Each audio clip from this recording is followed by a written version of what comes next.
অন্তর্বর্তী সরকারের প্রধান উপদেষ্টা প্রফেসর মোহাম্মদ ইউনূসকে সভাপতি করে ৭ সদস্যের জাতীয় ঐকমত্য কমিশন গঠন করা হয়েছে। এতে সহ সভাপতি হিসেবে আছেন সংবিধান সংস্কার কমিশনের প্রধান অধ্যাপক ডক্টর আলী রিয়াজ।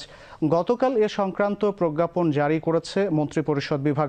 কমিশনের সদস্য হিসেবে আছেন জনপ্রশাসন সংস্কার কমিশন প্রধান আব্দুল মুইদ চৌধুরী, পুলিশ সংস্কার কমিশনের প্রধান সফররাজ হোসেন, নির্বাচন সংস্কার কমিশনের প্রধান ডক্টর বদিউল আলম মজুমদার, বিচার বিভাগ সংস্কার কমিশনের সদস্য বিচারপতি এমদাদুল হক ও দুর্নীতি দমন কমিশন সংস্কার কমিশনের প্রধান ডক্টর ইফতেখারুজ্জামান।